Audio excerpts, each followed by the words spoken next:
paciente que ingresó en nuestra sala de terapia intermedia, sala 14. El paciente es un bebé de 2 meses, sexo masculino, que ingresa en nuestro hospital derivado con diagnóstico de hipotonía, trastorno deglutorio y convulsión. Siguiente. Bueno, acá tenemos un resumen de los antecedentes genealógicos del paciente. El paciente es hijo de papás de 37 y 36 años y tenía antecedentes familiares de anemia hemolítica y hepatitis gigantocelular en una prima y de esferocitosis por parte de la rama materna, al igual que cáncer de mama de una tía e hipotiroidismo de la mamá. Ingresa, esta genealogía fue hecha en la anterior. Perdón. Esta genealogía fue analizada en el lugar de derivación por el servicio de genética, quien fue convocado por una microornatia y una hipotonía axial. Como antecedentes perinatales, había sido un embarazo controlado, tenía serologías negativas, la madre refería haber tenido pérdidas sanguíneas en el primer y tercer trimestre, lo cual condicionó que tuviera que hacer reposo absoluto, y refería a movimientos fetales disminuidos y episodios similipo que le aparentaba tener el bebé dentro de su panza, que en su momento no habían tenido ningún tipo de interpretación. Nació en septiembre del 2020 con un peso adecuado de 2,860 kilos y el ABGA referido en la libreta era 910. Habían hecho los estudios de screening habituales, un fondo de ojo y autoemisiones normales, y el estudio de errores congénitos tenía 7 determinaciones normales. Interrogando a los papás referían que tenía problemas de succión desde el nacimiento y al alta de la maternidad, como el nene succionaba poco, se le había contactado con puericultura y con fonoaudiología para fortalecer eso, y se retiró alimentándose con lactancia materna.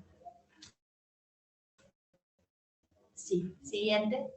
A pesar de eso, el niño continuó igual, con serios problemas de alimentación, lo que condicionó que se tuviera que reinternar al 5º día de vida con deshidratación severa. Recuerden que pesaba al nacimiento 2,800 kilos y entra al 5º día de vida con 2,175 kilos. Se notaba una succión no vigorosa, se cansaba luego de succionar un volumen mínimo de leche, estaba histérico, con hipotonía axial, microretrognatia, tendencia a la glosoptosis, y se notaba un puente nasal ancho. El laboratorio de ingreso mostraba un hematocrito de 42%, plaquetas normales, glóbulos blancos normales, y tenía una ictericia a predominio indirecto con una bili total de 19.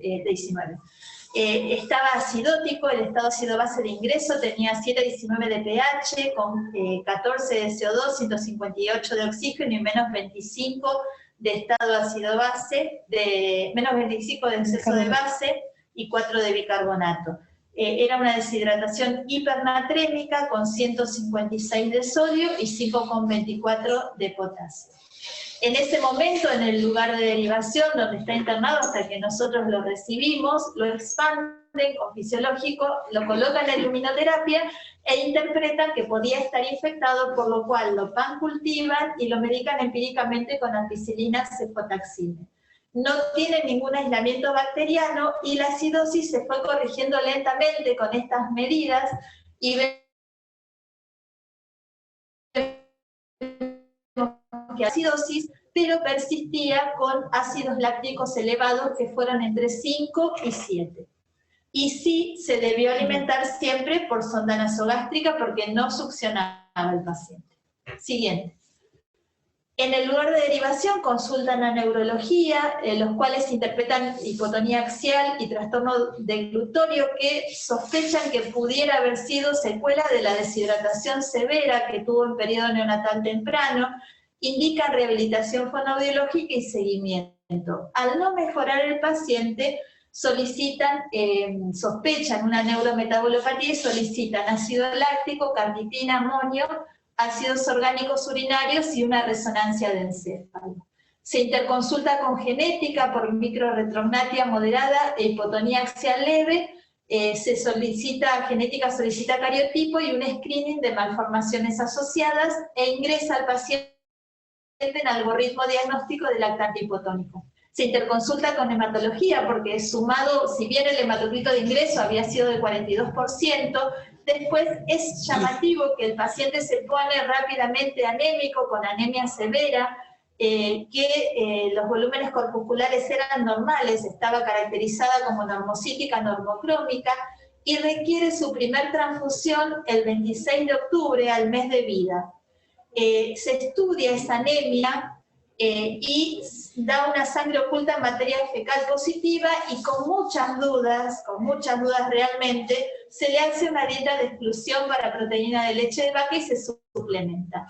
En el cuadro de abajo vemos la evolución de los hematocritos. Siempre el hematocrito estuvo alrededor del 20%, puntos más, puntos menos, y una hemoglobina cercana a 7%. Se transfundió una vez en el lugar de derivación el 26 de octubre, y aparecen como datos esquistocitos el día previo a derivarlo a nuestro hospital. Estos también son laboratorios del lugar de derivación, solicitados por el neurólogo. Tenía una amoniemia dentro del rango normal, el ácido láctico siempre estaba entre 5 y 7, aún sin acidemia, la carnitina total son valores bajos, y la CPK en valores normales. Y quedaba pendiente los ácidos orgánicos en orina, que se habían pedido 15 días antes del momento de derivación a nuestro hospital. Este es un pequeño resumen de los datos que uno sacó de la historia clínica de derivación y del resumen, ¿no? Llamaba la atención. Un cuadro neurológico desde el nacimiento, de desconexión, sacudidas que en su momento no habían sido interpretadas como episodios convulsivos, e hipotonía axial. Tenía una anemia refractaria con esquistocitos en el último hematológico, tenía hipoalbuminemia, ictericia y ácidos lácticos elevados persistentemente sin acidemia. Así lo llevó el paciente a nosotros. Ingresó a los 2 meses de vida, su peso era de 4,5 kilos, para 2 meses quizá el progreso no estaba tan mal, la talla de 53,5, un perímetro cefálico de 37,5, todos parámetros dentro de la normalidad. La frecuencia cardíaca estaba bien, levemente taquipneico y saturaba normal. Ingresa pálido, en regular estado general, tenía lesiones eczematosas en la frente y la región supraciliar, tenía retromicronatia y glosoptosis, y manejaba muy mal las secreciones. El nene había que aspirarlo permanentemente y tenía una respiración muy ruidosa por el mal manejo de secreciones de vía aérea superior. Los ojos, tenía pupilas isocóricas reactivas a la luz, pero no fijaba ni seguía con la mirada. Su cabello era suave, quebradizo y con zonas despobladas. Acá tenemos fotos del paciente que muestran lo que describí antes en la superior. Tenía piel redundante, que se ve en las fotos inferiores, y llamaba la atención un aspecto rollizo de sus miembros inferiores, que bueno, se muestran en esta foto. Acá es otra foto donde muestra el estado del paciente, la hipotonía, bueno, la laxitud de la piel. Desde lo neurológico, desconectado con el medio, impresionaba encefalopático, no fijaba, no seguía, y tenía hipertonía de eje con hipotonía de miembros. Tenía reflejos osteotendinosos presentes, no tenía sostén cefálico con 2 meses de vida, tenía por momentos una actitud en batracio con escasos movimientos voluntarios, un llanto débil, y por momentos variaba su sensorio y por momentos estaba bien letárgico. El reflejo cocleopalpebral estaba ausente y tenía microcefalia relativa a su peso. Bueno, al ingreso nosotros interpretamos que estábamos ante un lactante hipotónico con encefalopatía progresiva, y las probables etiologías que pensamos en su momento fueron que fuera una secuela de una hipoxia-isquemia sufrida por la deshidratación que había tenido en periodo neonatal, o secundaria a algún cuadro neuromuscular que aún no había sido diagnosticado, que fuera tóxica, que fuera malformativa, que fuera secundaria a una infección, o que fuera neurometabólica.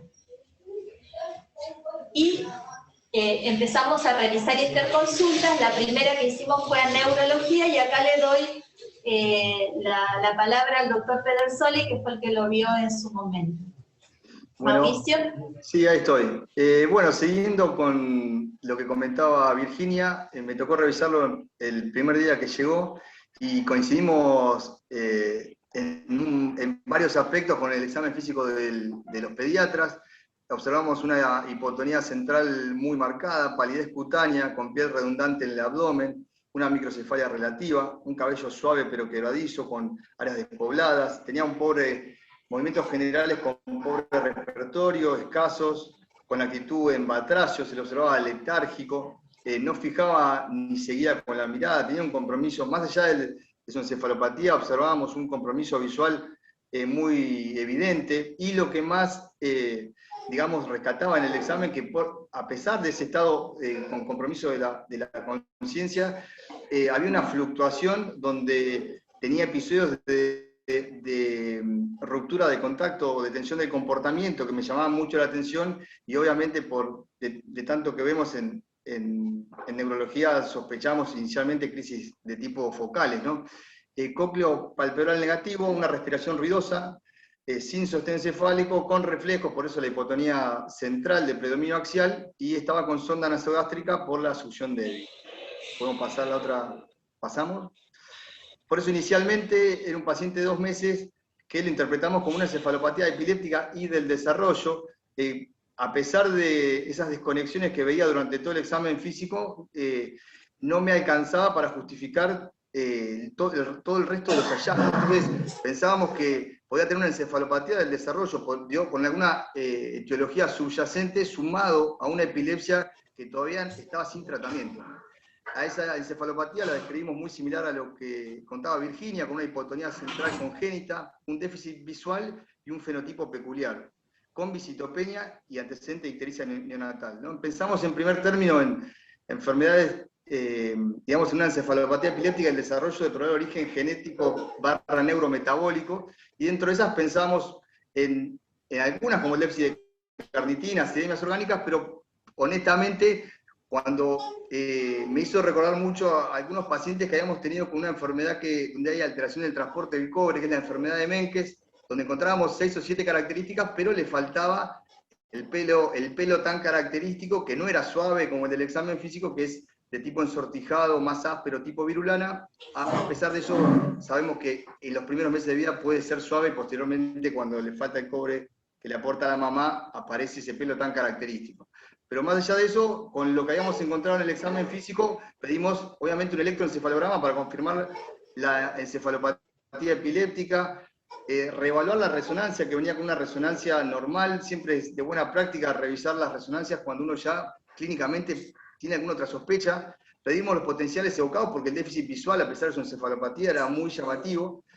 Rehabilitación, y agregamos a todo lo que habían pedido la ceruloplasmina y la cupremia por esa sospecha de Menkes, que tenía 6 o 7 características clínicas, sin dejar de reconocer que el pelo era suave, que es un dato a veces muy importante. Pasemos una filmina más. ¿Pasamos? Ya está, ya está. Pusimos 2 Te fotos. llega más tarde. No, sí, 2 fotitos de la resonancia, que estaba informada como normal, se veía la mineralización del brazo anterior de la cápsula interna, que eso es normal, pero nos llamaba la atención el cuerpo calloso algo adelgazado. Y con respecto al electroencefalograma, se informaba una actividad en los electroencefalogramas buscamos básicamente si hay actividad epileptiforme, eso que informan como ondas agudas, puntas, polipuntas, y vemos qué pasa por detrás, que se llama actividad de fondo. Este paciente en el primer electro se destacaba una actividad de fondo muy lenta, con ondas de mediano o alto voltaje, con algunos lapsos irregulares de disminución de la amplitud del voltaje, que tenían relación directa con el cuadro clínico, pero no me justificaban todo el examen físico alterado. Por eso, a pesar de que confirmábamos que era un paciente, estábamos en presencia de un paciente epiléptico sin medicación, sabíamos que por debajo, o sea, habría alguna enfermedad subyacente de probable origen genético neurometabólico. Los potenciales evocados visuales también vinieron alterados, con una latencia normal, pero con respuestas inestables, lo que nos marcaba que probablemente haya un compromiso visual. Pasemos una más. y ese día que lo revisamos, a las 24, 48 horas, encontramos, nos comentan los pediatras de guardia que había empezado, además de con las desconexiones, que ya las traía del ANEO, con clonías del miembro superior derecho, que eran breves, pero eran muy frecuentes. Y reinterrogando a la madre, era lo que comentaba la doctora, que eran movimientos claramente convulsivos o crisis epilépticas focales que hasta el momento no tenían tratamiento. Y con respecto al electroencefalograma, veíamos anteriormente una actividad de fondo lenta, pero en un electro de ya se corta. Durante el electroencefalograma, donde se ve una actividad bien hecha, donde están las flechitas, se ven las ondas agudas durante la crisis, ¿no? Entonces, quizás lo...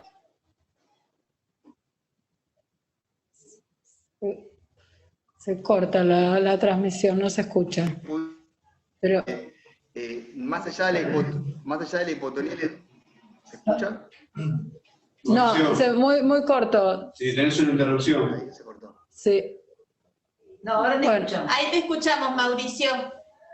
Ahí se... Sí, se entrecorta un No sé poco. dónde quedamos. Sí. Es tuyo. Ahí Bueno, se... no, pero ya está. Yo creo que ya Bueno, con esto... básicamente lo... Mauricio, apaga la cámara.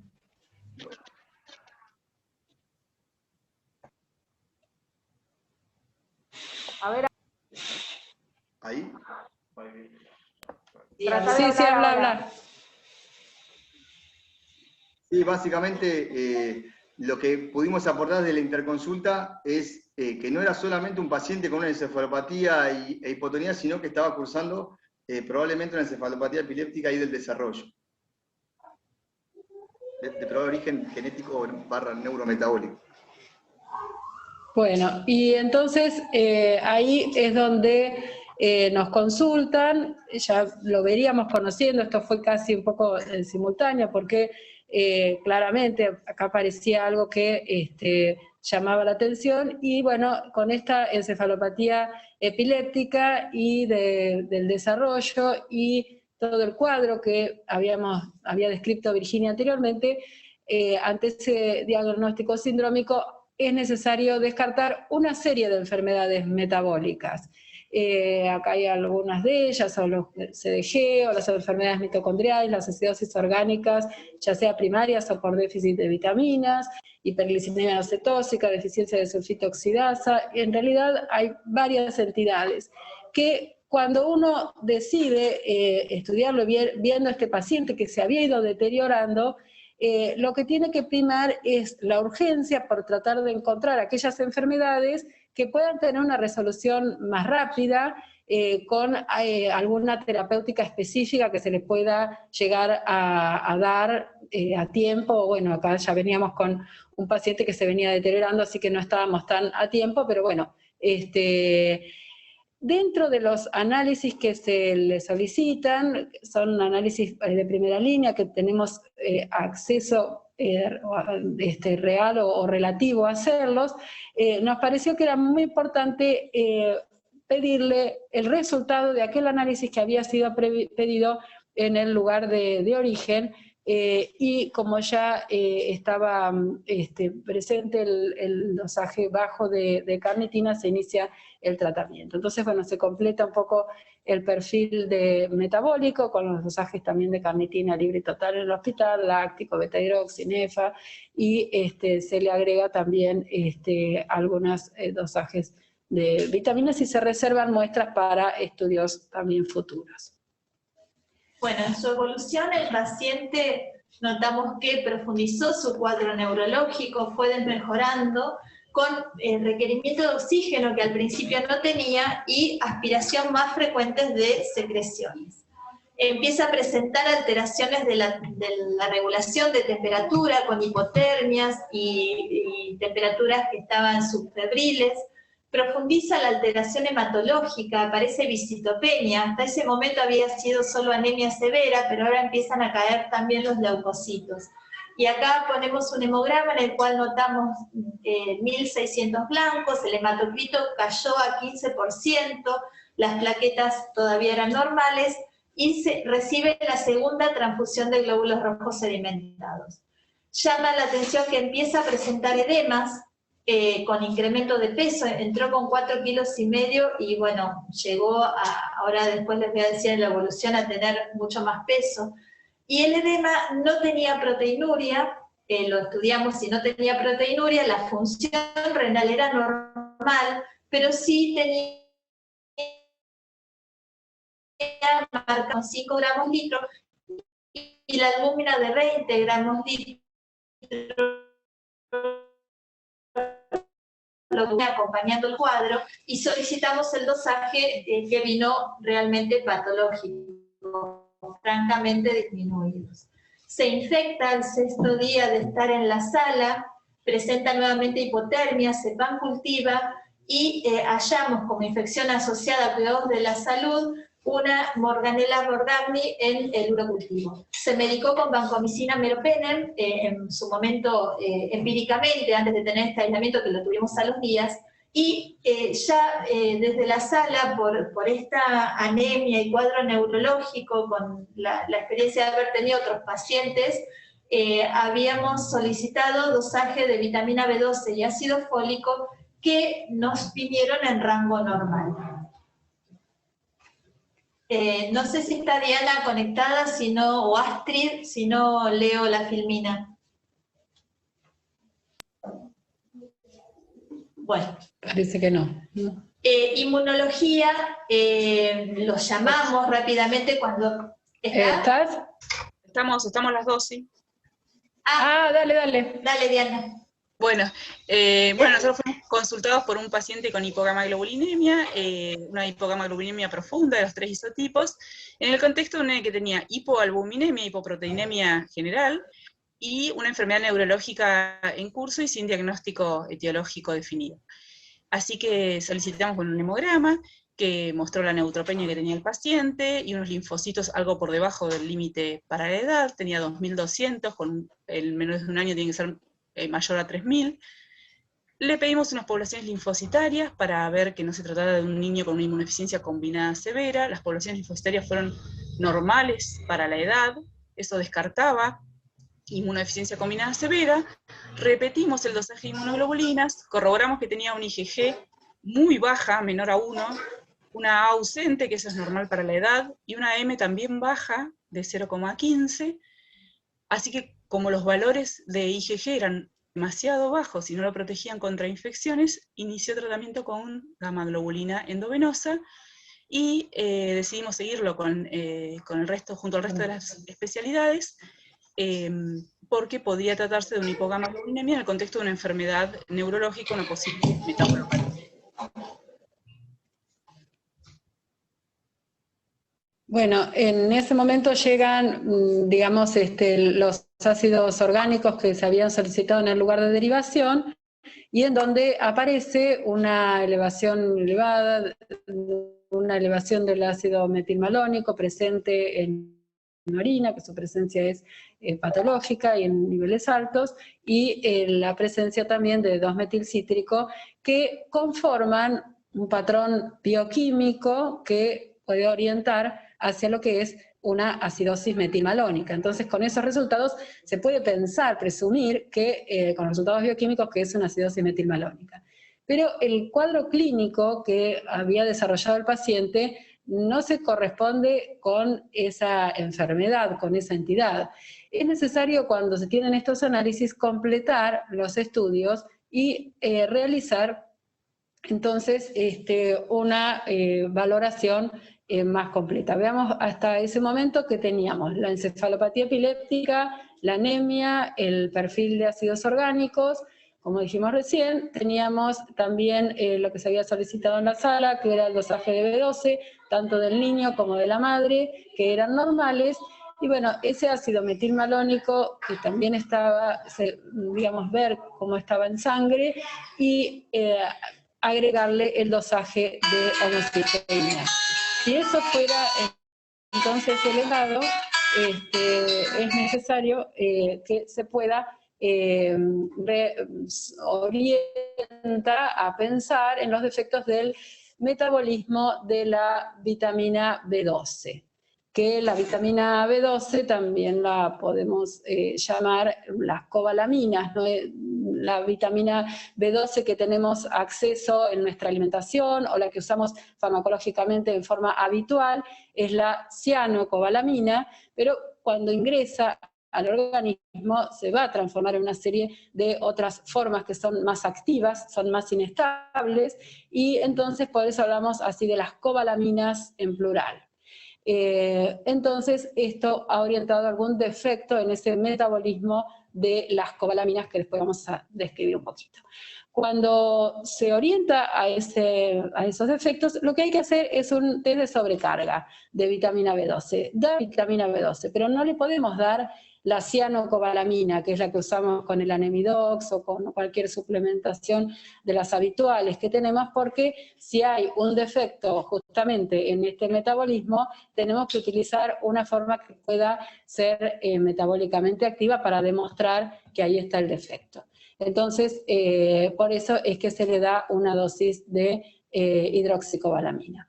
Acá lo que se busca en realidad es hacer que la vitamina actúe como enzima, como activador. Entonces la dosis que se utiliza para estas pruebas es totalmente diferente a la dosis habitual, a los requerimientos que uno tiene de B12. La prueba funcional en sí misma, lo que consiste es en hacerle la medición del metilmalónico antes de la inyección de la hidroxicobalamina y después de eso hacérsela durante por lo menos 3 días, acá justo fin de semana le hicimos unos días más, pero no importa, y volver a hacer otra extracción del ácido metilmalónico y comparar si ha descendido, y acá vemos un franco descenso. Además, tuvimos la oportunidad de tener la betaína y la homocisteína también aparece tener una franca disminución. O sea, ven que estamos hablando valores normales de 100 de metilmalónico y teníamos 18.000 en este paciente. Es decir, realmente son valores muy altos que bajan a 4.000. Y la homocisteína también tiene un descenso muy marcado.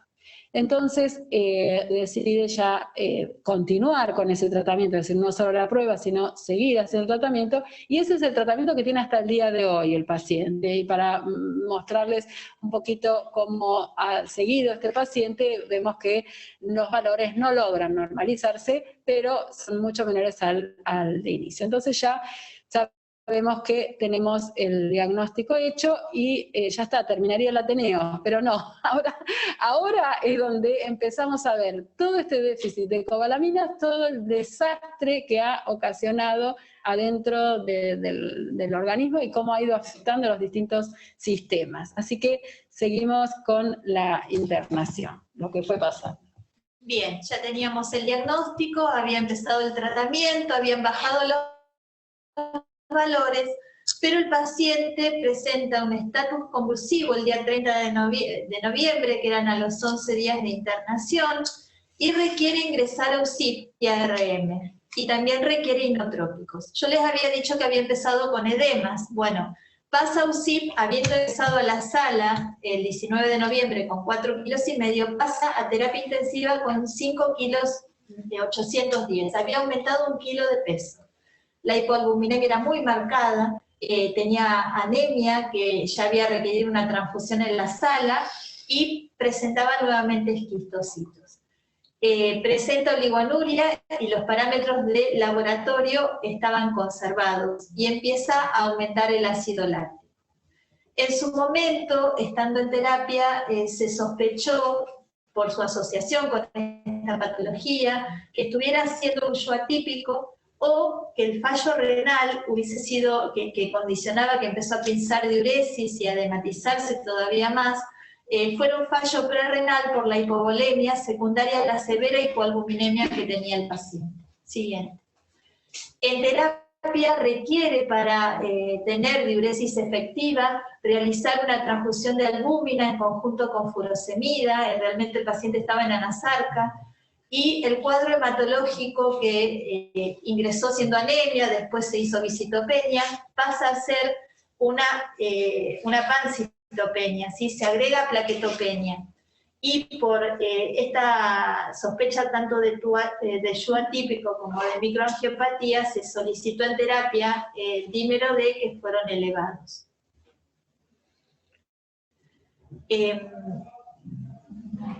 Bueno, presenta estos episodios también de mala perfusión del miembro superior, con cianosis y con palidez de extremidad distal, que en principio fueron transitorios, se revertían, y que después nuevamente los volvió a presentar en terapia intensiva ya de más duración, y por ese motivo se hizo la consulta con hematología, y ahora le vamos a dar el lugar a la doctora Claudia Ruiz de hematología. Hola, buenas tardes a todos. Bueno, nosotros un poco empezamos a raíz del episodio del paciente en su deterioro, el día previo al estatus convulsivo, presenta este episodio que se ve en la diapositiva anterior de vasoespasmo, que revierte totalmente y que fue asumido en esa primera instancia como secundario a la manipulación de la vía percutánea. Posteriormente, cuando pasa a terapia, el paciente vuelve a presentar un episodio de similar características, pero focaliza en la manito derecha con una lesión de tipo purpúrica que no revierte del todo. Entonces, en el contexto de un paciente en una situación protrombótica, decidimos tomar muestras y congelarlas antes de empezar la terapia con plasma para hacer dosaje de ADAM13 y proteína S. Eso es lo que se hace en urgencia por guardia, se congela la muestra y es un resultado que está posteriormente. Entonces iniciamos terapia con plasma fresco congelado, inicialmente cada 12 horas y fuimos viendo la evolución, la cual fue notoria. En este contexto el paciente empeoró el requerimiento transfusional, empeoró también su anemia y bueno, tuvo mayor requerimiento transfusional. Vamos. Acá podemos ver que en el contexto de que hace esta lesión en la manito, presenta una alteración en el coagulograma, la cual es revertida con la terapia con plasma. Entonces acá también vemos lo mismo, la evolución de la hemoglobina en el peor momento. Estos son los resultados que fueron negativos, ¿sí? Tanto para la actividad como para la proteína S. Y acá tenemos si bien el paciente... nosotros no pudimos concluir un diagnóstico en particular, si fue Yu atípico o si el paciente, todo esto que presentó se debió solamente a una ceirea asociada al estado de gravedad que tenía. Porque si bien el paciente tenía disminución de la diuresis, no tuvo afectación de la función renal intrínseca, o sea, siempre mantuvo la urea y la creatinina normales. Pero sí tenía otros parámetros como los esquitocitos, clínicamente la disminución de la diuresis y los dímeros D aumentados y la anemia microangiopática que fue empeorando y agregó además plaquetopenia. Bueno. En su evolución el paciente llega a requerir 13 días de ventilación mecánica de RM y 2 días de inotrópicos, recibe transfusiones de glóbulos rojos sedimentados, que llegaron a un total de 4 de glóbulos rojos sedimentados y múltiples transfusiones de plasma y gamma globulina que había sido indicada por inmunología. Se extuba con éxito y pasa nuevamente a sala 14, luego de 15 días de terapia intensiva, alimentándose por sonda nasogástrica con estabilidad de los parámetros hematológicos y metabólicos. Se le da el egreso, alimentándose por sonda, con la conexión con todas las especialidades para seguimiento, rehabilitación y servicios de neurología y enfermedades metabólicas por consultorio externo. Y bueno, hoy lo tenemos 3 meses después, que se está alimentando casi completamente por vía oral en lo que respecta a los semisólidos, aún cuesta que terminen los biberones, por eso continúa con la sonda, pero disfruta de comer su pera con una sonrisa, así como lo están viendo en este momento. Para esto continúa recibiendo toda la medicación que se había instalado, que quiero aclarar que no es que desde que se pone esa medicación el paciente empeora, no es causa-consecuencia, sino que es simplemente la manifestación de todos los metabolitos tóxicos que se habían ido acumulando y que lo llevaron a esa situación de tanta gravedad que tuvo el paciente. Y que eso, con la medicación, en el tiempo, no el primer día que se coloca la medicación, pero permitió que el paciente pudiera estar hoy en estas condiciones. Hay reportes de muchos de pacientes que en esa situación crítica fallecen, porque realmente es una situación de grave riesgo de vida. Hoy lo tenemos con, o sea, por más que sigue con su tratamiento, las lesiones oculares, digamos, su pérdida visual y, bueno, distintos compromisos de maculopatía, de retinitis pigmentaria pueden aparecer y no son prevenibles con el tratamiento, así que está en seguimiento con la neurooftalmóloga, pero bueno, acá estamos con este paciente. Esta historia clínica que fue muy larga, muy vivida y compartida con todos los especialistas, nos ha dejado muchas enseñanzas que queríamos compartir. Por un lado, nos habla de esto del metabolismo de la B12. Cuando pensamos en B12, pensamos en todos los alimentos que vienen derivados de la carne, de los animales, perdón. Entonces tenemos la carne, el huevo, la leche, bueno.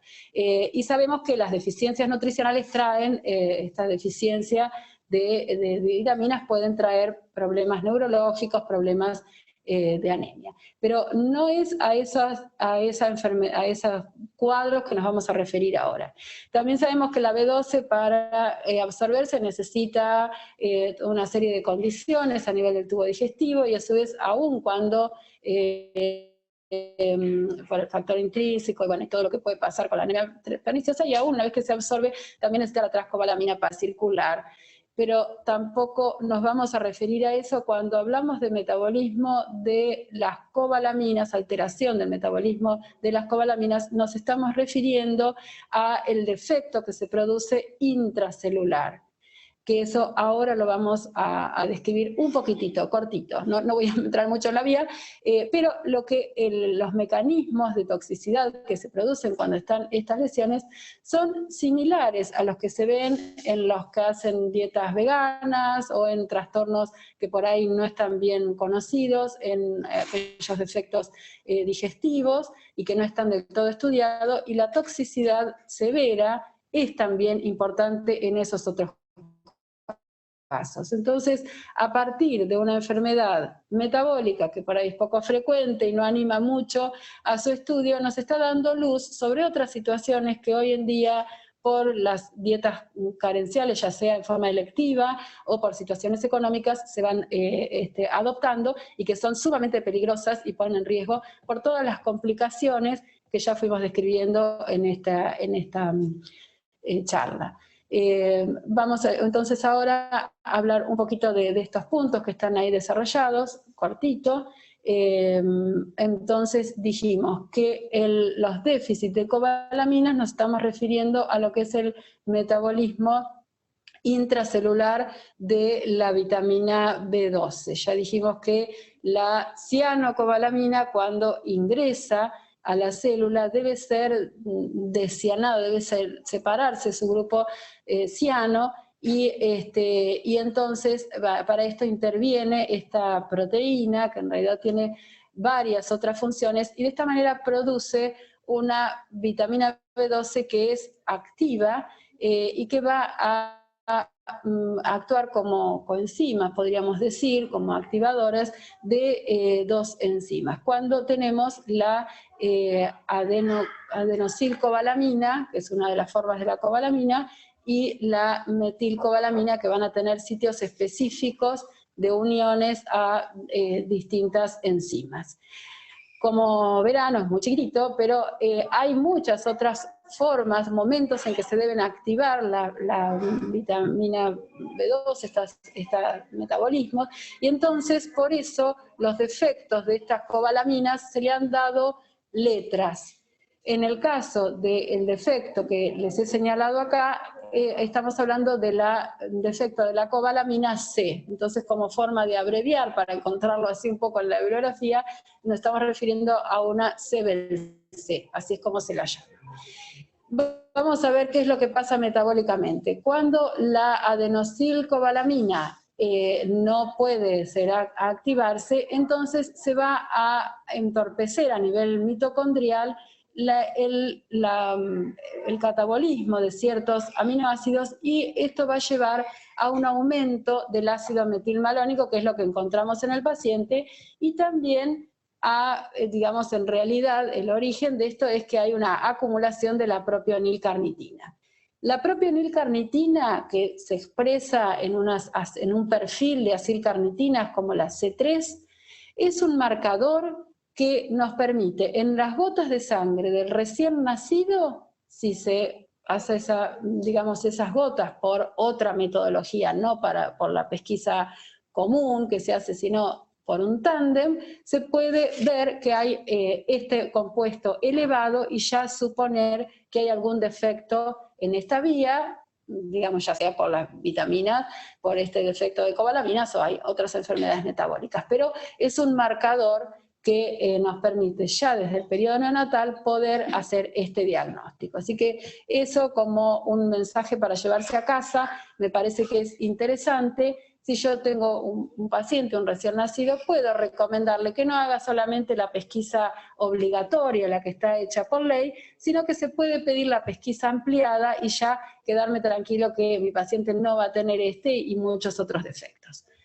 Por otro lado, la deficiencia de metilcobalamina va a producir defectos en la remetilación, y esto lleva un exceso de homocisteína, que esto ya sabemos que la homocisteína tiene una alta toxicidad, y sobre todo un defecto de metionina que va a impedir la utilización de los metilos y va a producir atrapamiento de folato y una serie de otras situaciones.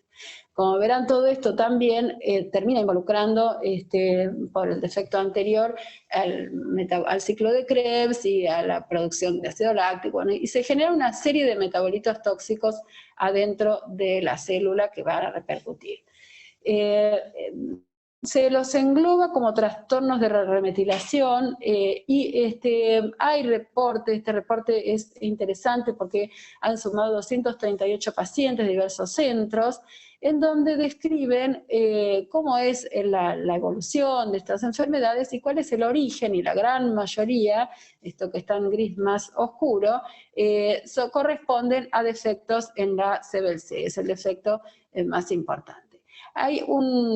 Que reportan, hay 160 pacientes, hay un grupo de estos que serían 50 pacientes que corresponden a pacientes que han sido diagnosticados a través de la pesquisa neonatal. En nuestro país no es la metodología que se utiliza, no se puede con la pesquisa obligatoria, pero como ya les dije, sí hay posibilidades de hacer este diagnóstico. Bueno, entonces ahora sí podemos hablar de CBL-C, que es en realidad el nombre más específico, porque ya hemos explicado un poco que estamos hablando de un defecto del metabolismo de la vitamina B12, es el defecto más frecuente. Está implicado el compromiso de este gen, y tiene una herencia al tipo autosómica recesiva. Como vimos en el paciente, va a producir tanto la acidemia metilmalónica, la homocistinuria asociadas y la disminución de la metionina, porque afecta el metabolismo de la cianocobalamina, interfiriendo en la síntesis de adenosil y de metilcobalamina.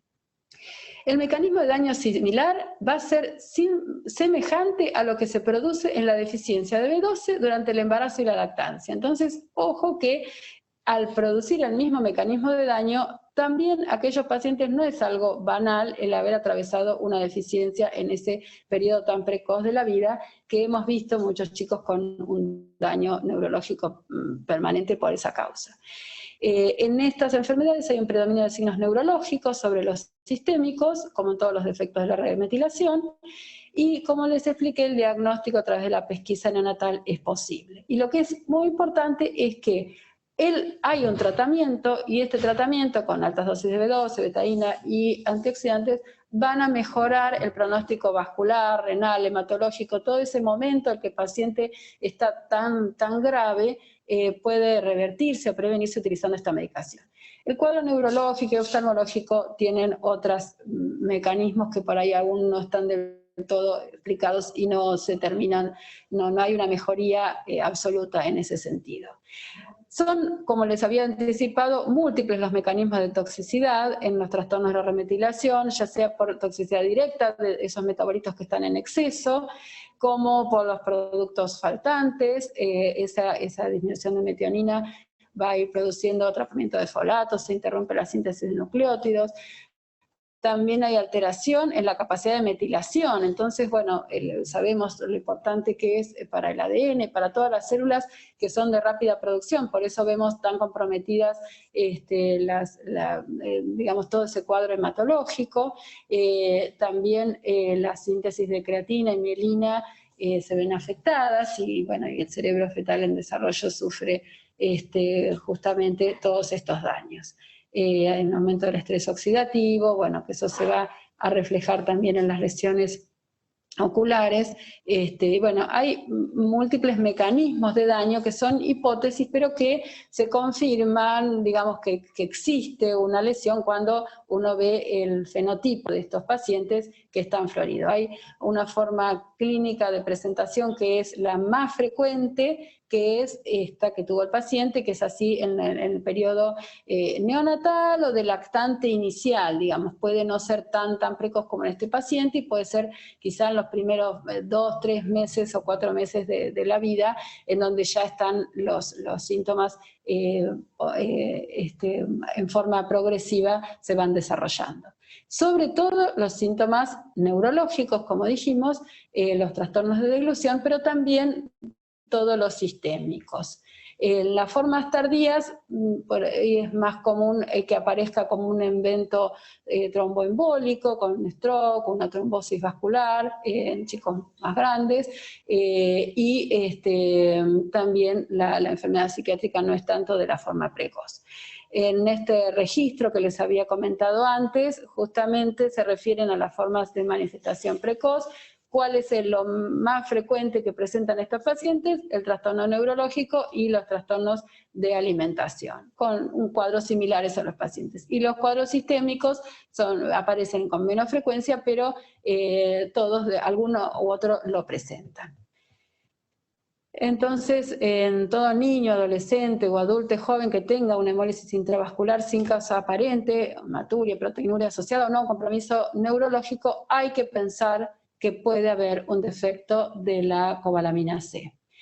Y sobre todo porque estas son las causas, digamos, es el mecanismo que más se puede revertir con el tratamiento de la hidroxicobalamina y de la betaína unidos. También plantearlo cuando hay síndrome hemolítico atípico, pueden ser unas causales justamente esta combinación de acidosis metilmalónica y homocisturia. Dentro de los diagnósticos hay que considerarlos. Y bueno, haciendo un poco un resumen, ¿cuándo vamos a poder diagnosticar a un paciente con esta enfermedad? El cuadro clínico, ya lo vimos, es esa encefalopatía, esa anemia, pero también toda esa afectación sistémica. Esa es una manera. También la otra sería por la pesquisa neonatal, cuando aparece una C3 elevada. ¿Cuáles son los hallazgos bioquímicos característicos? La elevación del metilmalónico y la homocisteína, el descenso de la metionina, siempre y cuando el dosaje de B12 y fólico sean normales, porque si están descendidos vamos a saber que el efecto no es intracelular, sino es por falta de aporte o de absorción. Una vez que tenemos ese perfil bioquímico, es necesario hacer la prueba funcional y el diagnóstico definitivo lo va a dar el estudio genético. Acá, desde el punto de vista bioquímico, planteo dos situaciones. Si yo tengo la homocisteína elevada, además de este cuadro, voy a poder tener otras patologías. Pero acá, en este trastorno de la cobalamina C, voy a tener asociado una elevación del ácido metilmalónico. Y a la inversa, fue un grupo de pacientes que hemos presentado hace unos años, en donde la elevación del ácido metilmalónico si se asocia a la elevación de homocisteína, permitió hacer, y de este paciente de estudio genético, el diagnóstico de CBL-C. Y acá hay otro paciente que en realidad había venido con una pesquisa alterada, en donde la madre era vegana y también tenía elevación del metilmalónico y discreta elevación también de la homocisteína. Entonces, para redondear, vamos a ir al tema del tratamiento, que ya un poco lo hemos desarrollado antes cuando hablamos del paciente, pero estos son tratamientos que se han ido perfeccionando en el tiempo, como todo, y hoy ya se describen dosis por kilo, que es lo que usamos.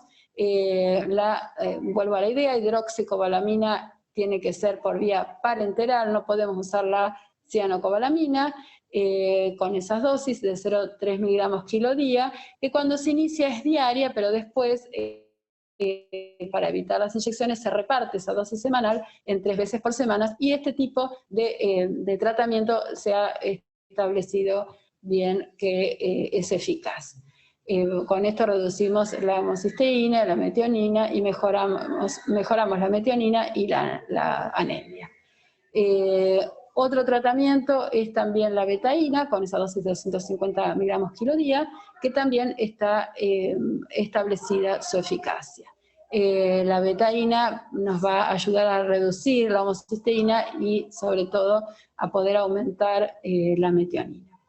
El ácido fólico, folínico son tratamientos coadyuvantes que la carnitina también se debe dar, y la dieta baja en proteínas, que inicialmente, digamos, pareciera por la vía metabólica, y copiando un poco lo que sucede en la acidosis metilmalónica, en la propiónica, parecía tener algún sustento. En realidad, en estos defectos de la cobalamina no es necesario hacer una dieta baja, y al contrario, la empeora porque disminuye todavía más la metionina. Les mencionaba que esto de las dosis de la hidroxicobalamina es algo que ha ido, digamos, también hay que probar en el paciente si más allá de esas dosis hay efecto, y a veces uno parte de la dosis que estábamos planteando, pero a medida que el paciente, digamos, evoluciona, se puede ir aumentando la dosis y se ve cómo puede disminuir más todavía el metilmalónico y la homocisteína, y aumenta la metionina. Bueno, vamos a ir a las conclusiones de esto que hemos hablado. Entonces, que estos defectos de remetilación producen principalmente afectación neurológica, pudiendo ocasionar complicaciones sistémicas graves, las que vimos, hematológicas, inmunológicas, todas las complicaciones que vimos que pueden tener riesgo de vida. En general, el inicio de esta enfermedad es precoz, incluso prenatal en las formas severas, y el tratamiento produce un impacto mejorable. Puede mejorar las complicaciones clínicas y bioquímicas, y es efectivo para las complicaciones vasculares, renales y hematológicas. El diagnóstico precoz es posible a través de la pesquisa neonatal ampliada, y como les dije, bueno, esto me parece que puede cambiar el día a día de la tarea de los neonatólogos, de los pediatras, recomendando hacer esta pesquisa neonatal, aunque hoy por hoy, como les decía, no es la pesquisa que es obligatoria, no es hablar de esas 7 enfermedades de la pesquisa común, sino este es otro tipo de pesquisa. Es la misma gota de sangre, pero se estudian con otra metodología. Y después, el otro tema que también les había adelantado y que me parece que es diario en la práctica pediátrica, es que los déficits nutricionales de estas vitaminas también producen alteraciones metabólicas similares y pueden dejar graves secuelas. Así que también hay que tenerlos en cuenta, también hay que estudiarlos a esos chicos y llegar hasta el final de las causas. Entonces, me gustaría que quede la idea que ante una encefalopatía precoz, por lo menos pensar en cobalaminas. Así que les agradezco a todos por haber participado y escuchado de esto, y nos quedamos un poco todos los que hemos trabajado acá, y tanto desde la sala como de los distintos servicios. Si hubiera alguna pregunta para este Ateneo, para cualquiera de nosotros, estamos acá para escucharlos. en la medida de las posibilidades contestaremos o bueno, seguiremos preguntándonos. Así que bueno. No sé si hubiera alguna pregunta. Hago un breve comentario. Soy Diana de Inmuno.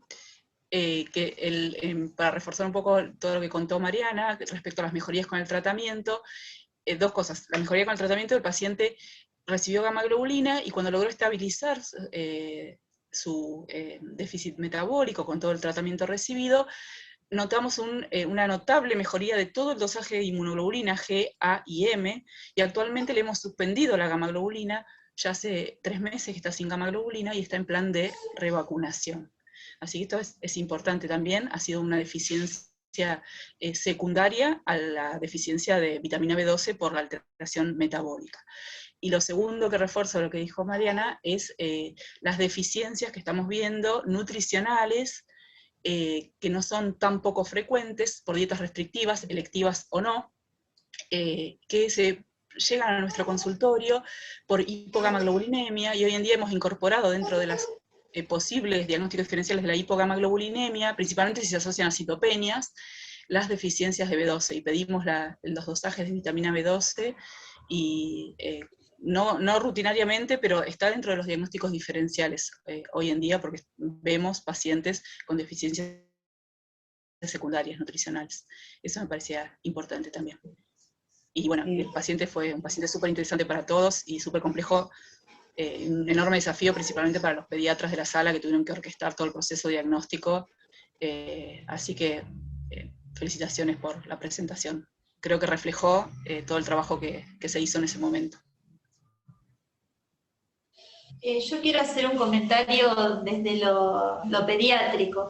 Nosotros nos había tocado ya ver 3 casos, si no me olvido ninguno, de cuadros neurológicos. Uno fue una encefalopatía epiléptica que habíamos tenido y que cuando vimos una pancitopenia pensamos en déficit de B12, y eso yo lo aprendí hace pocos años, la relación que tiene, y ahora, como decía Diana y como decía Mariana, cada vez más hay que pensarlo, sobre todo en neonatos y en lactantes chiquitos. Cuando es una deficiencia nutricional, lo que he leído es que generalmente todo el cuadro se da cerca del 4º o 5º mes de vida. Esto fue mucho más precoz.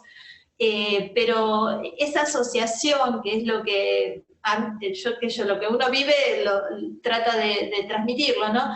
Como pediatra, el ver la encefalopatía, que bueno, de entrada no tenía las convulsiones, pero era un niño encefalopático con este cuadro hematológico, es una buena reacción pensar en vitamina B12. Nutricional o no, si después viene lo nutricional, el dosaje normal, rápidamente pensar en esto, ¿no? No perder tiempo, obviamente, porque tampoco estar 3 meses o 15 días esperando el dosaje de B12, sino pensar en que pueden ser estas 2 posibilidades. Nos pareció una conclusión. Sí, con este tema de los tiempos, que también me parece que es importante remarcar, es que cuando hay un pensamiento de una enfermedad grave o un deterioro progresivo, no es cuestión solamente de sentarse a pensar qué puede ser, y eso sí hay que hacerlo, y hacer la lista de cosas que hay que pedir, que puede ser eterna esa lista, sino que hay que priorizar y focalizar hacia las cosas más urgentes y estar muy atrás de esos resultados que van a ir cambiando día a día el pronóstico de estas patologías. Así que bueno, ese también sería otro mensaje. Acá, sí, algún cierre. Acá estamos con Norma, que está de incógnita. A ver si la podemos, no sé cómo, ¿no? Bueno, quizás hemos aprendido todos con ella, que nos ha marcado las diferencias y de alguna manera... No, yo lo que creo que acá se actuó, creo que en menos de una semana, sí. Se tuvo el diagnóstico uniendo muchas cosas, y como dijo Mariana, hay 2 cosas. Una, primero pensar en las enfermedades tratables. La realidad es que hemos visto y hemos considerado deficiencias de B12, y de hecho ahí presentamos una pesquisa neonatal que nos mandaron con un ácido metilmalónico elevado, sin síntomas, por supuesto, el chiquito, y que era una cuestión nutricional en relación a una madre que había hecho dieta y no había sido suplementada durante el embarazo. Pero lo hemos visto, como dijo Virginia, en muchos chicos, y lo llamativo es la secuela neurológica que dejan estos chicos. La mayoría dejan secuelas cuando fueron varios los meses. Por otro lado, me parece que un mensaje es que porque no siempre hay consultas directas con metabolismo, es que cuando uno pide un estudio, como dijo Mariana, tiene que estar atrás, pero tiene que saber los tiempos que ese estudio tarda, porque si no, vamos a llegar tarde. Es decir, en estos 15 días el chico podría haberse evitado todo este cuadro vascular y que lo puso en riesgo de vida, realmente estuvo muy grave en terapia intensiva, y eso es lo evitable. A lo mejor no lo neurológico, pero sí lo vascular y hepatológico y la microangiopatía, que es relativamente común en estos chicos. Me parece que esas son las dos cosas, porque uno sabe dónde mandar la muestra, sabe cómo conseguir rápido el resultado y sabe cuáles muestras son las que van a estar antes que otras. A veces uno quiere pedir todo por todas las diagnósticos diferenciales, pero eso no es práctico. Lo va a pedir cuando tenemos urgencia por llegar a ese tratamiento y salvarle la vida a un paciente. No podemos darnos esos lujos de tenerlo todo. Eso es la experiencia práctica que yo les puedo dar. Nada más. Bueno, muchas gracias.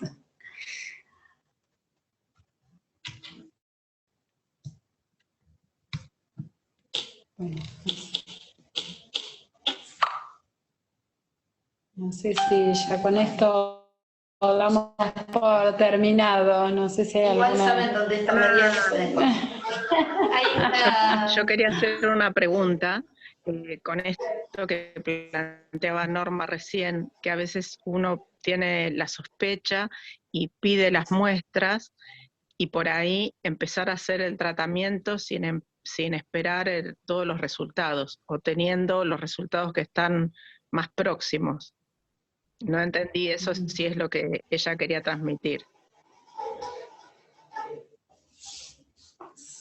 Digamos, hay tratamientos que son específicos y que no se van a poder hacer hasta que no tengamos el perfil metabólico.